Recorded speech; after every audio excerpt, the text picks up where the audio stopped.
Assalamualaikum warahmatullahi wabarakatuh. Alhamdulillah rabbil alamin wal aqibatu lil muttaqin wa la udwana illa 'alal zalimin. Asyhadu an la ilaha illallah wahdahu la syarika lah wa asyhadu anna Muhammadan abduhu wa rasuluh sallallahu alaihi wasallam la nabiyya ba'dah. Ya ayyuhallazina amanu taqullaha haqqa tuqatih wa la tamutunna illa wa antum muslimun. Segala puja dan puji hanya milik Allah tabaraka wa taala. Salawat serta salam tercurah kepada Nabi kita Muhammad SAW beserta keluarga, para sahabat, tabi'in, atba'ut tabi'in, para ulama al-mutaqaddimin wal mutaakhirin, dan juga semua orang yang mengikuti sunnah Rasulullah SAW.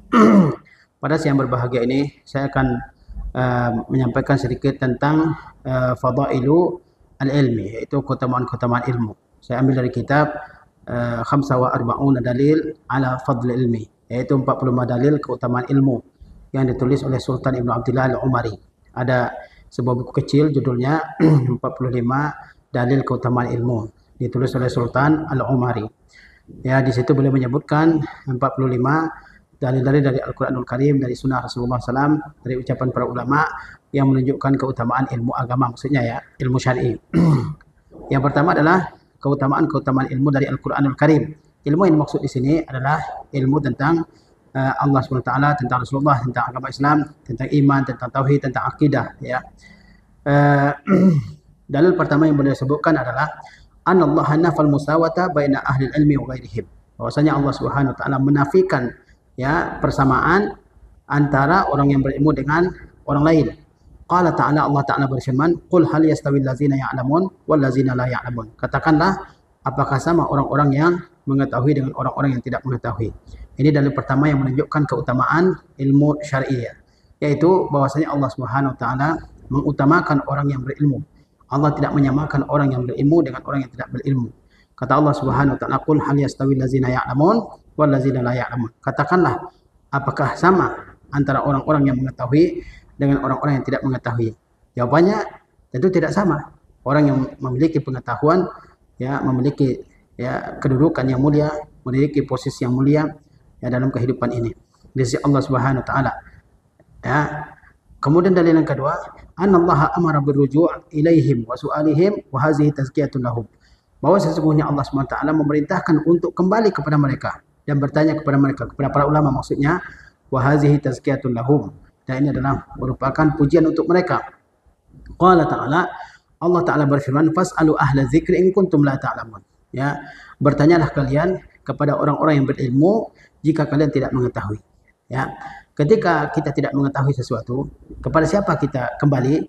Kepada siapa kita bertanya? Ya, tentu kepada orang yang mengetahui, ya, kepada orang yang berilmu. Ini menunjukkan orang yang berilmu memiliki kedudukan yang mulia di sisi Allah Subhanahu wa taala. Kata Allah Subhanahu wa taala, fas'alu ahla dzikri in kuntum la ta'lamun. Tanyakan kepada orang yang mengetahui. Ya, tanyakan kepada para ulama jika kalian tidak mengetahui ya hukum suatu persoalan. Kemudian yang ketiga, anallaha madaha ahlal ilmi bi an ja'ala al-Qur'ana mahfuzan fi sudurihim. Bahwa sesungguhnya Allah Subhanahu wa taala telah memuji orang yang berilmu dengan menjadikan Al-Qur'an terjaga di dalam dada mereka. Qala ta'ala, Allah Subhanahu wa taala berfirman, bal huwa ayatun bayyinatun fi suduril ladzina utul ilm. Akan tetapi dia merupakan ayat-ayat Allah Subhanahu wa taala yang jelas di dada orang-orang yang diberikan ilmu. Nah, di antara bentuk pujian Allah Subhanahu wa taala kepada orang-orang yang berilmu adalah Allah Subhanahu wa taala menjadikan Al-Qur'anul Karim, kitab Allah Subhanahu wa taala, terpelihara, terjaga ya di dalam dada orang-orang yang berilmu. Ini menunjukkan keutamaan, keistimewaan orang yang berilmu. Di mana kitabullah azza wajalla, firman Allah Subhanahu wa taala, tersimpan ya di dalam dada mereka. Mereka menghafal Al-Qur'an sehingga Al-Qur'an itu ada dalam dada mereka. Kata Allah Subhanahu wa taala, bal huwa ayatun bayyinatun fi suduril ladzina utul ilm. Tetapi dia merupakan ayat-ayat Allah Subhanahu wa taala yang jelas ya di dada orang-orang yang diberikan ilmu oleh Allah Subhanahu wa taala. Kemudian keistimewaan yang keempat dari ilmu dari Al-Qur'anul Karim adalah anallaha amara nabiyahu bi talabi ziyadati minhu. Bahwa Allah Subhanahu wa taala memerintahkan nabinya untuk memohon tambahan ilmu. Ini keistimewaan yang keempat dari ilmu, yaitu Allah Subhanahu wa taala memerintahkan nabinya yang mulia Muhammad SAW untuk memohonkan tambahan ilmu. Ya, Allah perintahkan nabinya ya berdoa kepada Allah Subhanahu wa taala agar Allah berkenan menambahkan ilmu beliau. Ini menunjukkan bahwa ilmu itu sesuatu yang sangat ya mulia kedudukannya. Kata Allah SWT memerintahkan nabinya, wa qur rabbi zidni ilma, dan katakanlah wahai Rabbku tambahkanlah oleh engkau ilmuku, dan katakanlah wahai Muhammad, wahai Rabbku tambahkanlah ilmuku. Ya, walam ya'murillahu nabiyahu bi an yatluba ziyadata fi syai'in illa fil ilmi, dan Allah tidak perintahkan nabinya untuk meminta tambahan kecuali pada sesuatu kecuali pada ilmu. Allah SWT tidak memerintahkan nabinya untuk berdoa memohonkan tambahan harta, tambahan kedudukan, tambahan kemasyhuran, ya tidak. Ya, tapi Allah SWT hanya memerintahkan nabinya yang mulia Muhammad SAW agar memohonkan tambahan ilmu, tidak yang lain. Ini menunjukkan bahwa ilmu itu mulia di sisi Allah Subhanahu wa taala. Kemudian keistimewaan ilmu yang kelima dari Al-Qur'anul Karim, annahum ahlul khasyah, bahwa orang yang berilmu adalah orang yang takut kepada Allah Subhanahu wa taala. Sebagaimana dikatakan oleh Al-Imam Ahmad rahimahullah, al-ilmu khasyatullah, bahwa ilmu itu yang sebenarnya adalah rasa takut dalam dirimu terhadap Allah Subhanahu wa taala, sehingga kamu mau melaksanakan perintah Allah dan mau menjauhi larangannya. Ya, orang yang berilmu, yang sebenarnya berilmu adalah orang yang takut kepada Allah Subhanahu wa taala. Qala ta'ala, Allah Ta'ala berfirman, innama yakhsyallaha min ibadihil ulama, sesungguhnya yang takut kepada Allah dari kalangan hambanya hanyalah para ulama.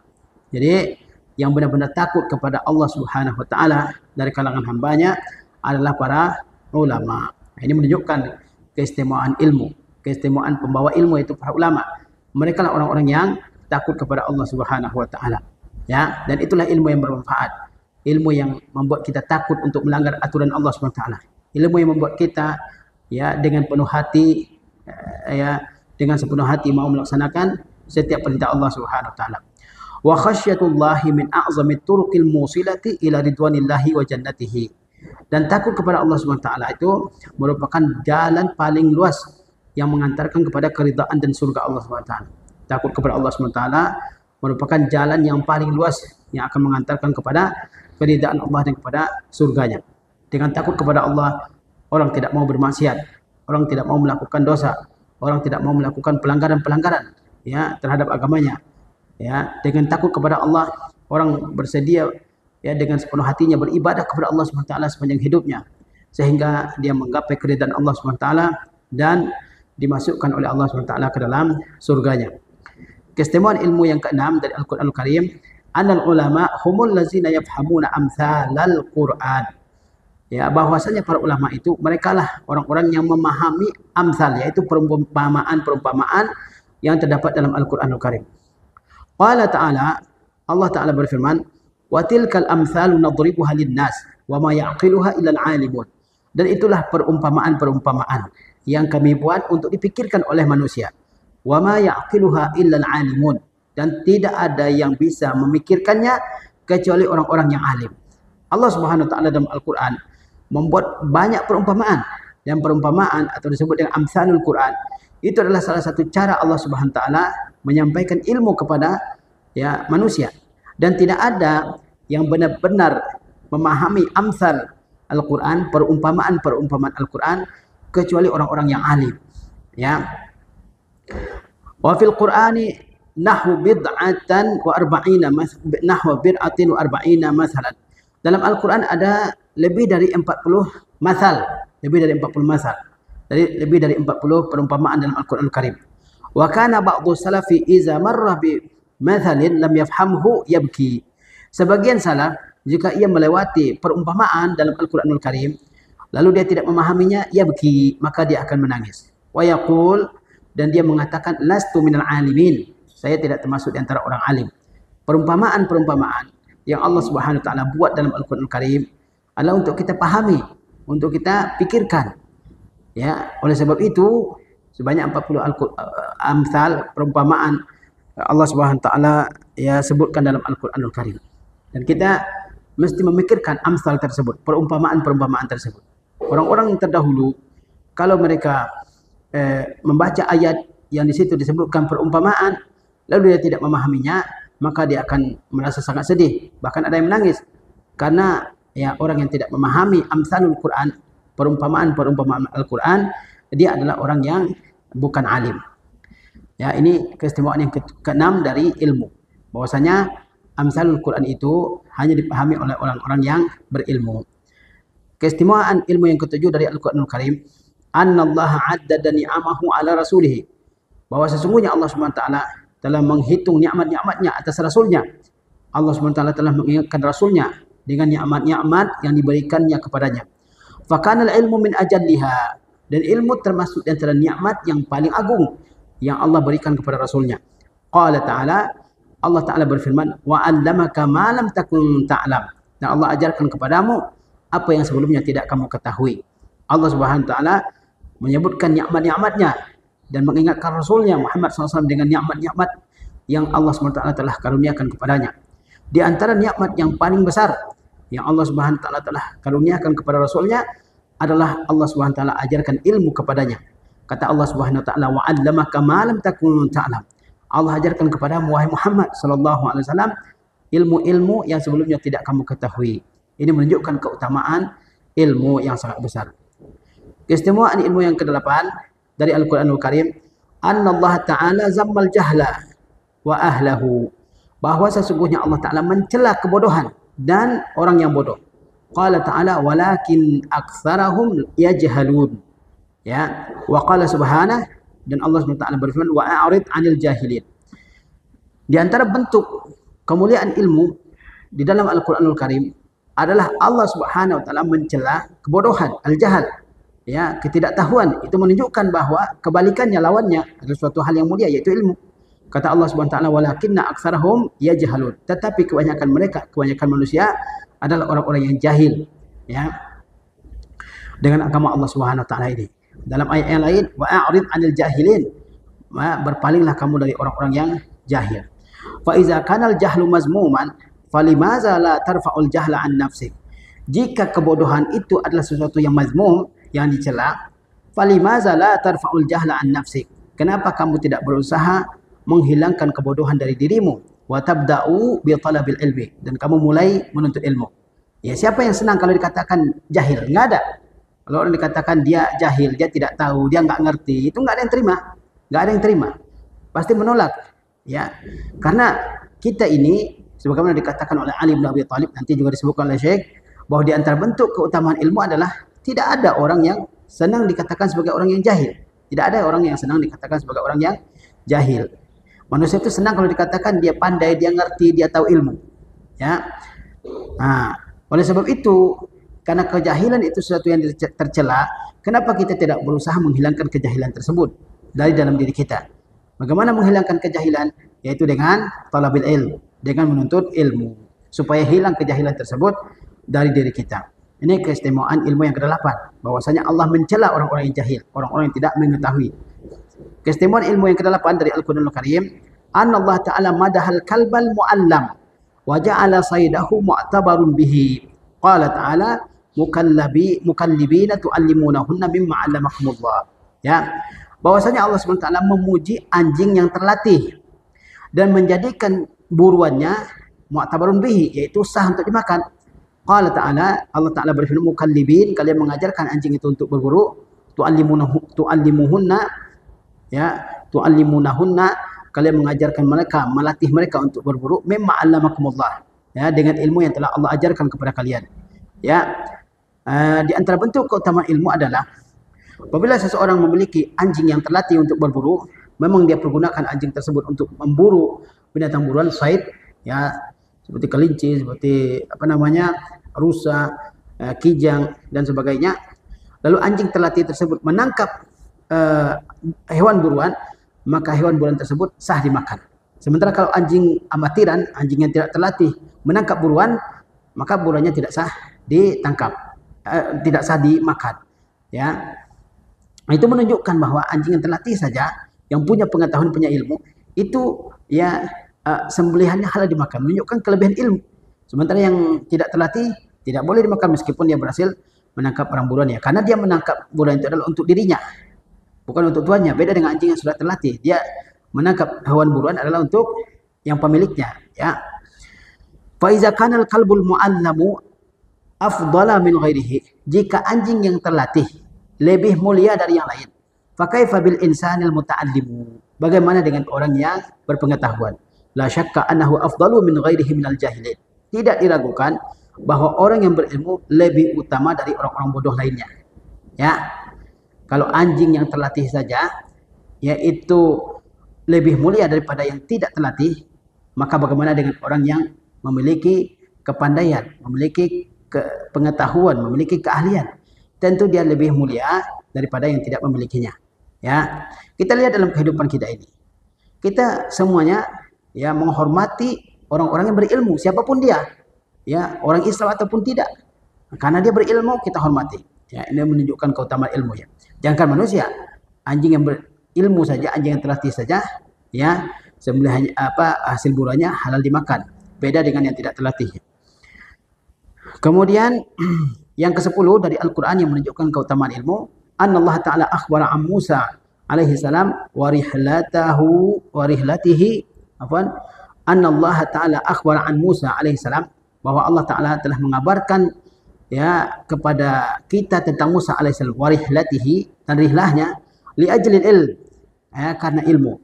Qala ta'ala ala lisani Musa, Allah Ta'ala berfirman melalui lisannya Musa alaihissalam, ya, atau menceritakan ucapan Musa alaihissalam, hal attabi'uka ala an tu'allimani mimma 'ullimta rusyda.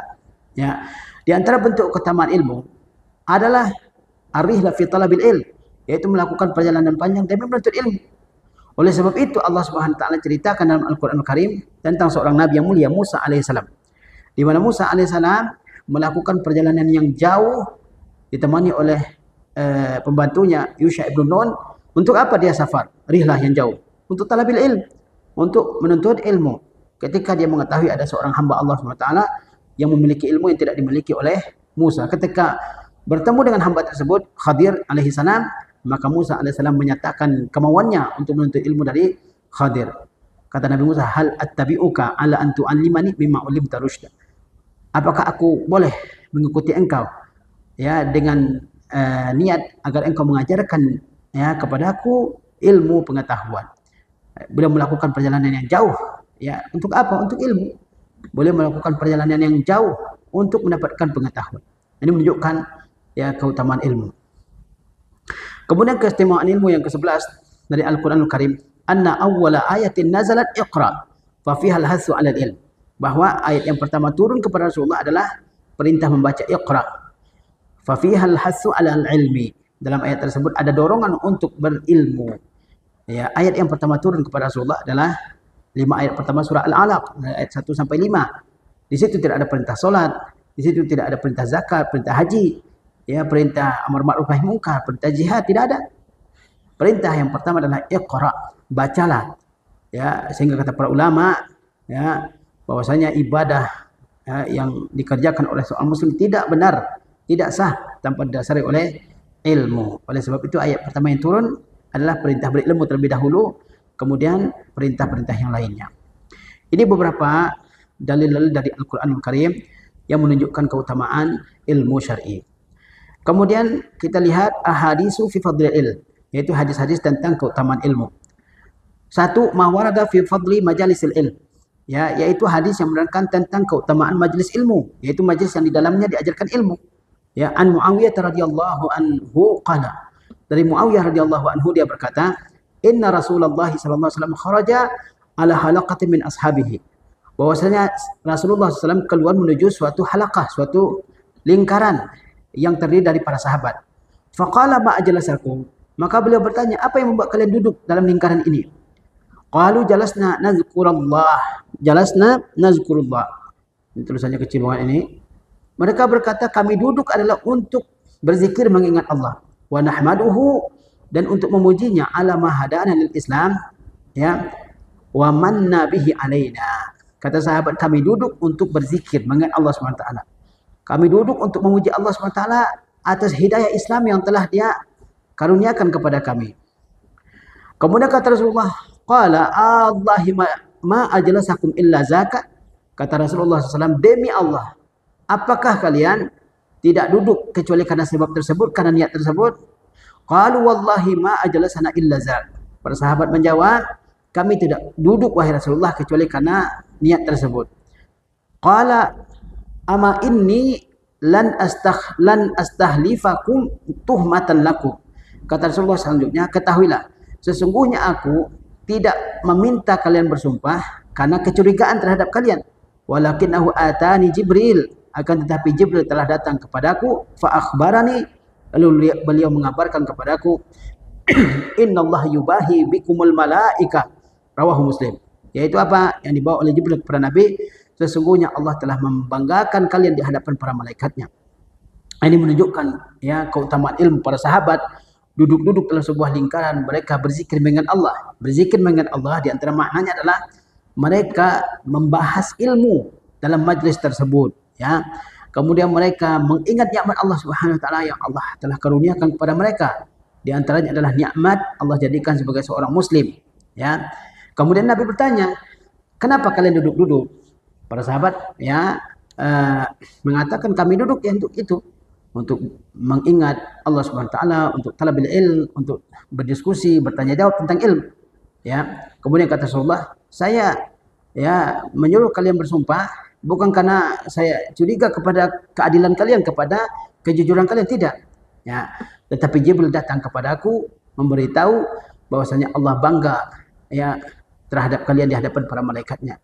Jadi majlis-majlis ilmu yang di dalamnya pelajari ilmu pengetahuan tentang akidah, tentang fikih, tentang akhlak, tentang adab, tentang tafsir Al-Quran, tentang syarah hadis, itu adalah majlis-majlis yang Allah Subhanahu wa taala banggakan di hadapan para malaikatnya. Oleh sebab itu kita berusaha untuk datang ke majlis ilmu yang mendengar, memahami, mencatat ya, dan juga ya memperoleh ilmu dari majlis tersebut. Jangan sampai kita ya ketika datang dan ketika pulang sama saja tidak mendapatkan ilmu sama sekali. Karena majlis ilmu itu dibanggakan oleh Allah Subhanahu wa taala ya di hadapan para malaikatnya. Hadis yang kedua tentang keutamaan ilmu, ya Syekh menyebutkan la yazalullahu yaghrisu fi hadzal din gharsa yasta'miluhum fi ta'atihi. Allah Subhanahu wa taala senantiasa menanam ya dalam agama ini suatu tanaman yang Allah Subhanahu wa taala pergunakan mereka untuk ketaatan kepadanya. Ya, Allah Subhanahu wa taala senantiasa menanam di dalam agama ini suatu tanaman yang Allah Subhanahu wa taala tuntun mereka untuk senantiasa taat kepadanya. Qala Ibnu Qudamah rahimahullah, Ibnu Qudamah berkata, ya wa gharasullahi hum ahlul ilmi wal amal. Tanaman Allah Subhanahu wa taala itu adalah orang-orang yang berilmu dan beramal. Falau khalatil ardu min alimin khalat min gharasillahi ta'ala. Seandainya bumi ini kosong dari seorang alim, maka bumi juga akan kosong dari tanaman Allah Subhanahu wa taala. Jadi Allah Subhanahu wa taala ya mengumpamakan orang yang berilmu seperti tanaman yang Allah Subhanahu wa taala tanam di muka bumi. Apa gunanya tanaman?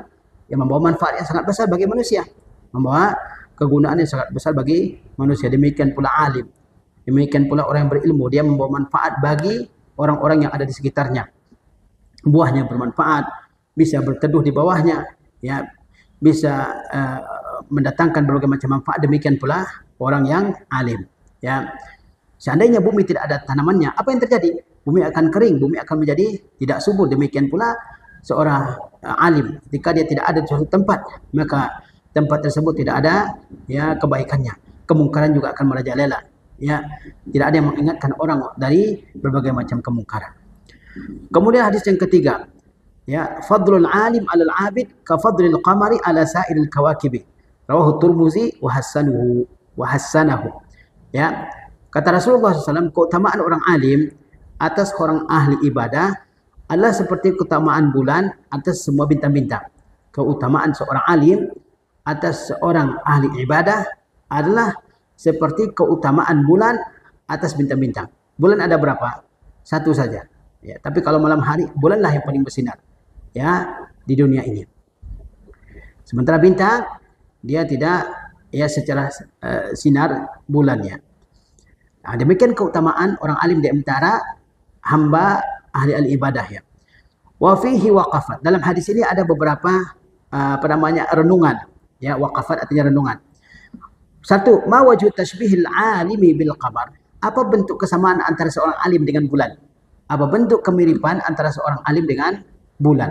Al-jawab, jawabannya, annal qamara ya'khudhu nurahu minasyams. Bahwasanya bulan itu dia mengambil cahaya dari matahari. Wa hakazal alimu ya'khudhu ilmahu minal wahyi. Demikian pula seorang alim, dia mengambil ilmunya dari wahyu. Kata Rasulullah SAW, keutamaan orang alim itu seperti keutamaan bulan atas seluruh bintang-bintang. Lalu apa kesamaan antara ya orang alim dengan bulan? Apa kesamaan antara orang alim dengan bulan? Kesamaan yang pertama, bahwa bulan itu mengambil cahayanya dari matahari. Demikian pula orang alim, dia mengambil ilmunya dari wahyu yang turun dari Allah Subhanahu wa taala kepada rasulnya yang terdapat dalam Al-Qur'anul Karim dan dalam sunnah Nabi sallallahu alaihi wasallam. Annal qamara darajat, bahwasanya bulan itu bertingkat-tingkat.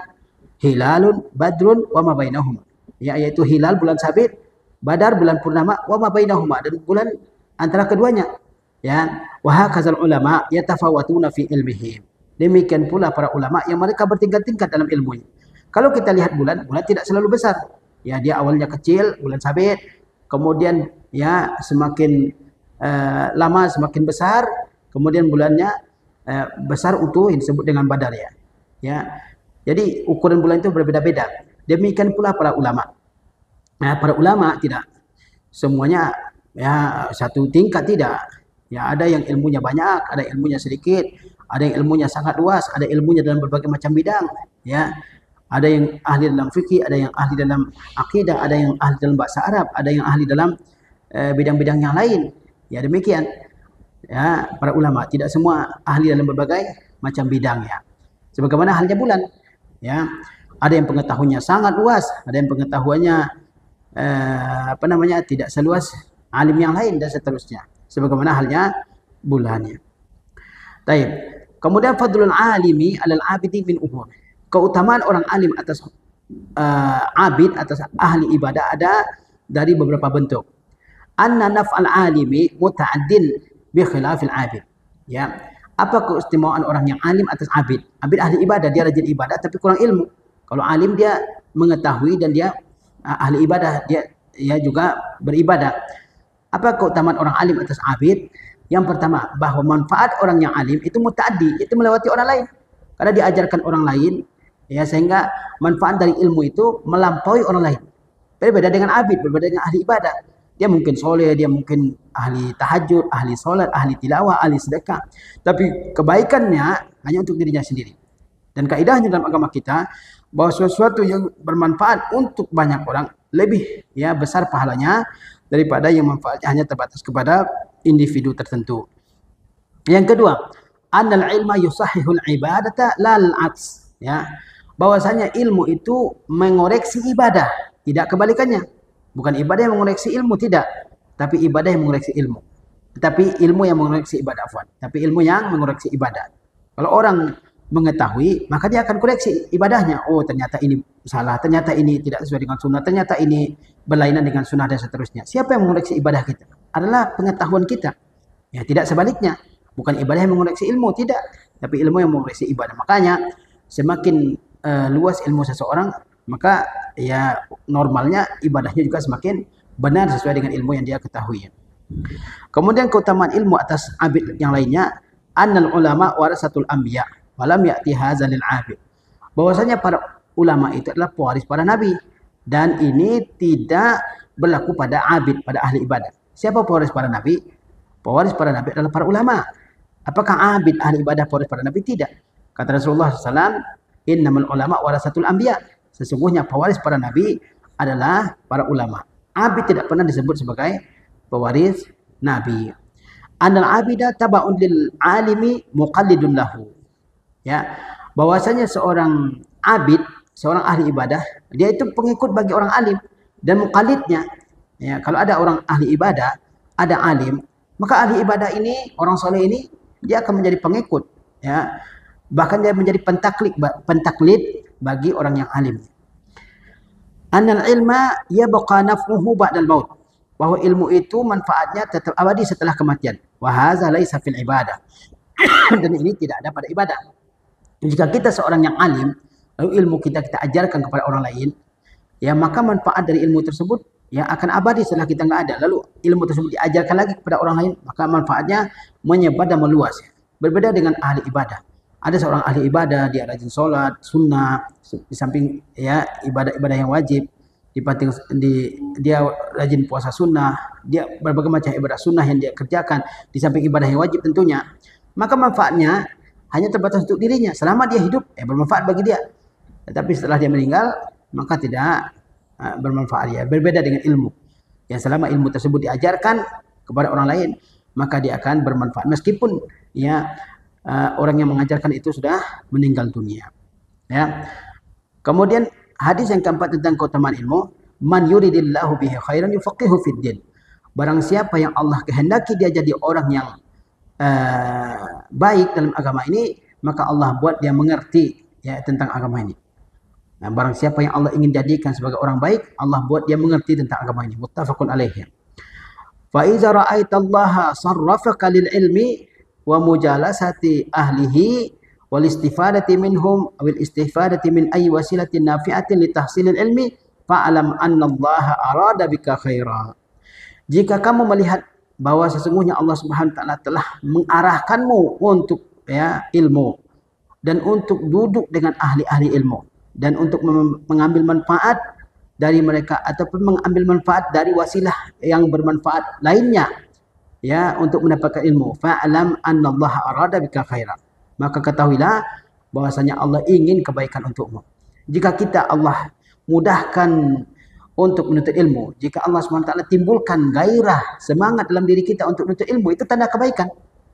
Jika kita Allah mudahkan untuk datang ke majlis ilmu, untuk mendengarkan ilmu dari para syekh, para ustaz, itulah tanda kebaikan. Jika Allah mudahkan kita untuk menggunakan berbagai macam fasilitas yang ada untuk talabul ilm, nah, zaman sekarang ya ada kajian offline, ada sebagainya, lewat HP, lewat radio, lewat TV, ya, dan melalui wasilah-wasilah lain, melalui sarana-sarana lain. Itu adalah tanda kebaikan bagi kita semua.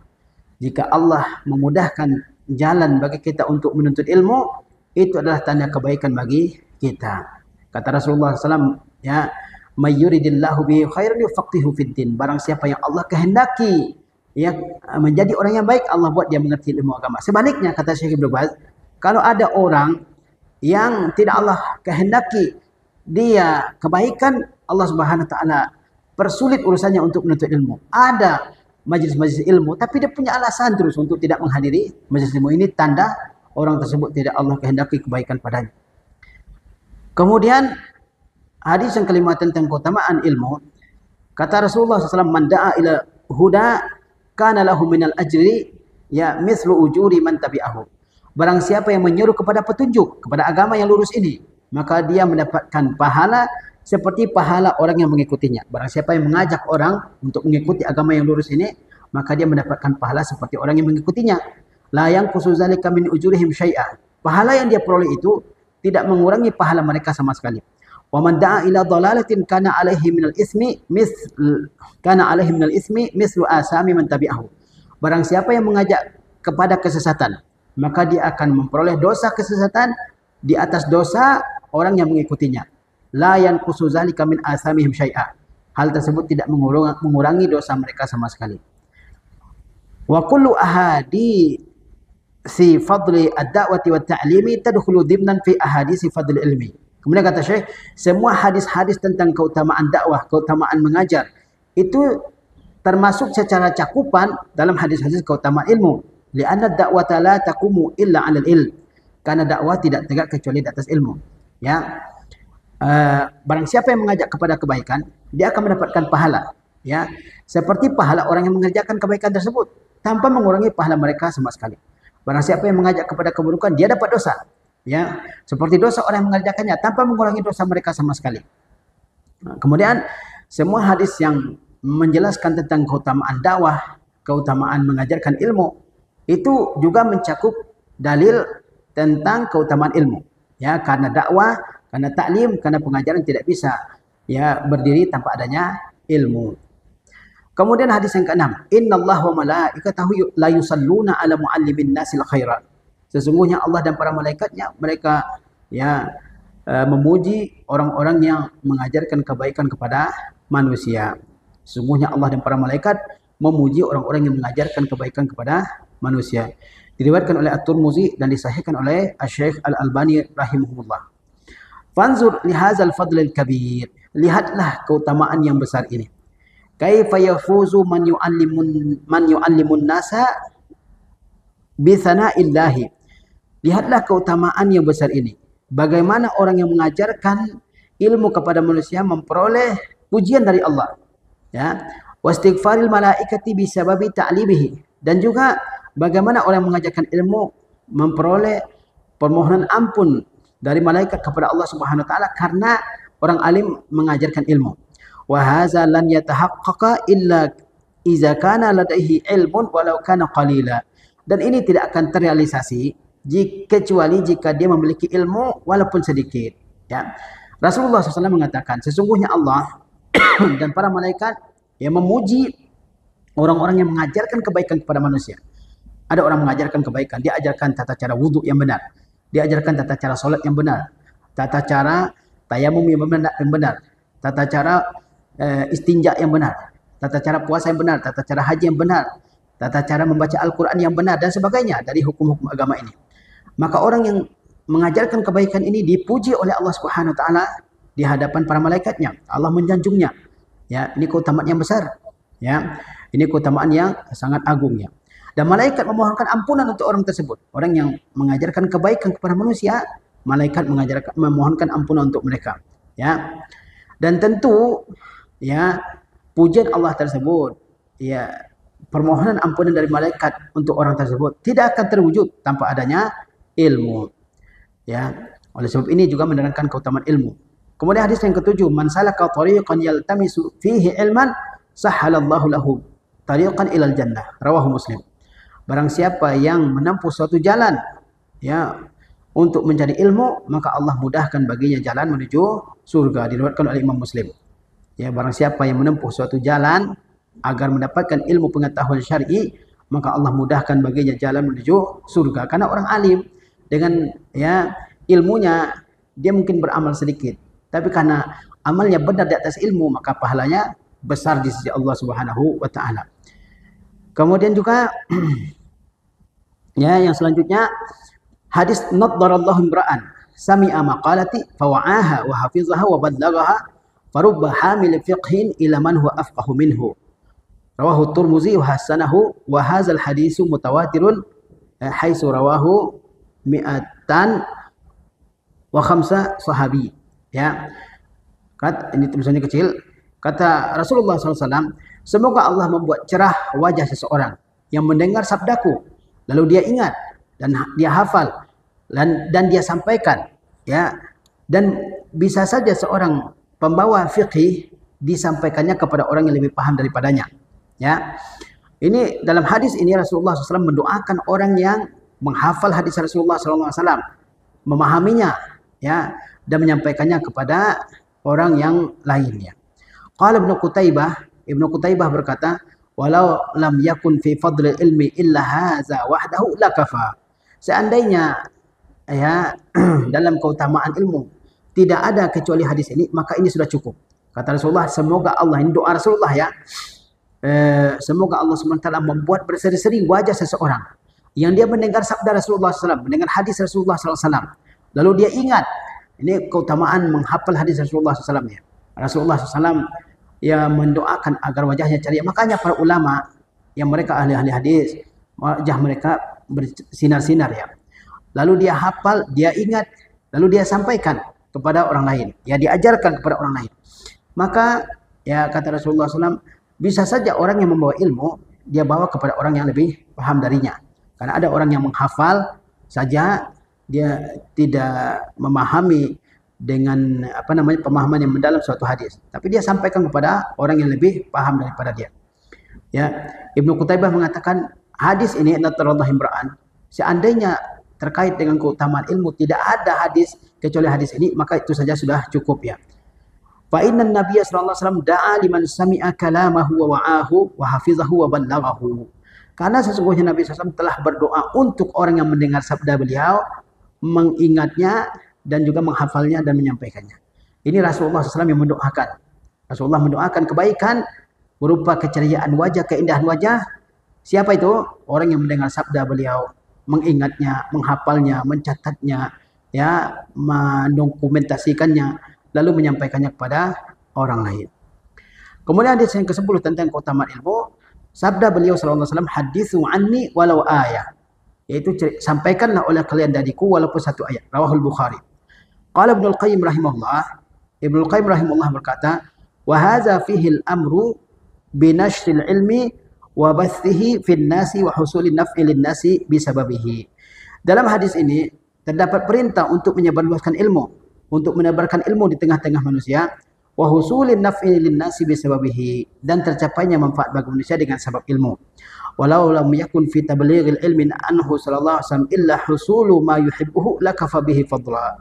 Seandainya dalam menyampaikan ilmu dari Rasulullah SAW tidak terjadi kecuali terjadinya apa yang disukai oleh Rasulullah SAW, lakafa bihi fadla, maka itu sudah cukup sebagai keutamaan. Wa ma'lumun annahu la syai'a ahabba ila Rasul sallallahu alaihi wasallam min isalihi al-huda. Dan sudah diketahui tidak ada sesuatu yang lebih dicintai oleh Rasulullah SAW ya, melebihi kecintaan beliau kepada menyampaikan petunjuk kepada semua manusia. Ya, fal muballighu anhu sa'a fi husuli mahabbihi. Orang yang menyampaikan hadis dari Rasulullah SAW, sesungguhnya dia telah berusaha untuk memperoleh kecintaan Rasulullah SAW. Ya, dalam hadis balighu anni walau ayat, sampaikan dariku walaupun satu ayat, itu ada perintah untuk menyebar luaskan ilmu, perintah untuk menyampaikan ilmu, ya, perintah supaya manfaat ilmu ini tersebar di tengah-tengah manusia. Seandainya ya dalam menyampaikan ilmu tidak ada keutamaan selain keutamaan bahwa hal tersebut dicintai oleh Rasulullah SAW, itu sudah cukup. Ya, apa yang paling dicintai oleh Rasulullah?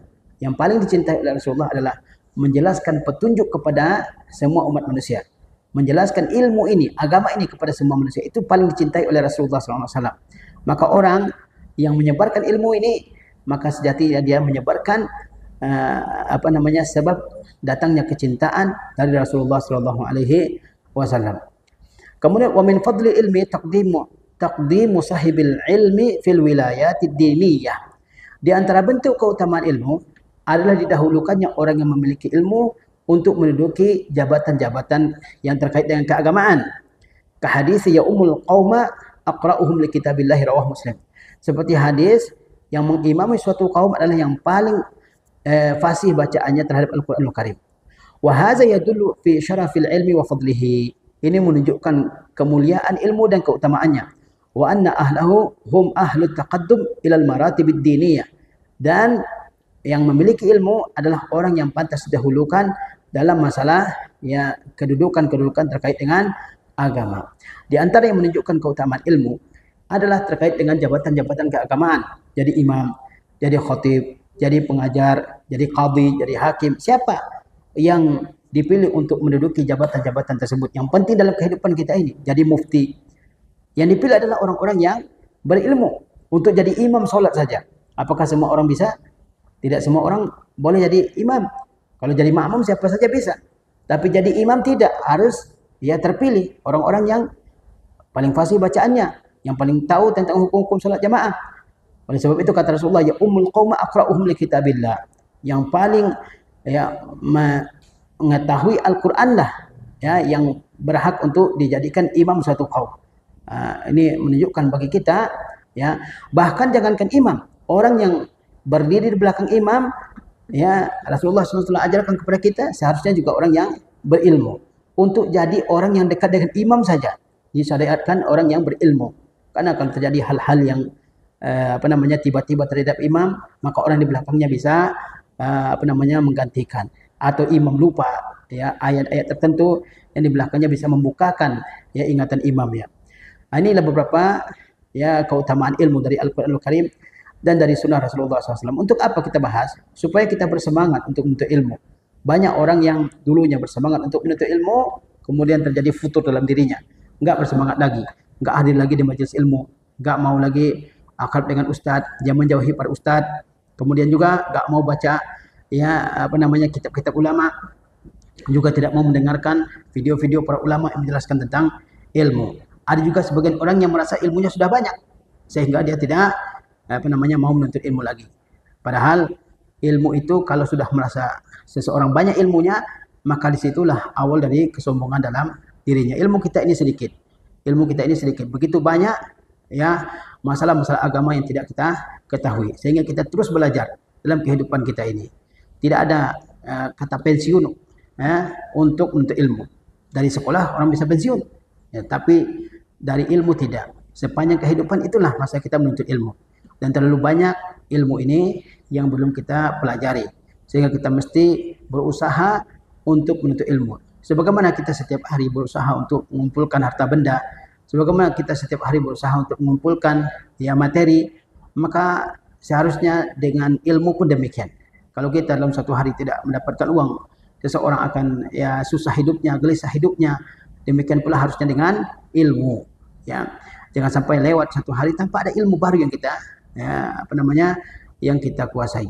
Demikian yang bisa kita baca dari 45 keutamaan ilmu karya Syekh Sultan Al-Umari hafizahullah taala. Mudah-mudahan Allah Subhanahu wa taala memudahkan kita semua untuk menempuh jalan menuntut ilmu. Ingat bahwa menuntut ilmu itu adalah jalan kita untuk memperoleh surga Allah Subhanahu wa taala. Assalamualaikum warahmatullahi wabarakatuh.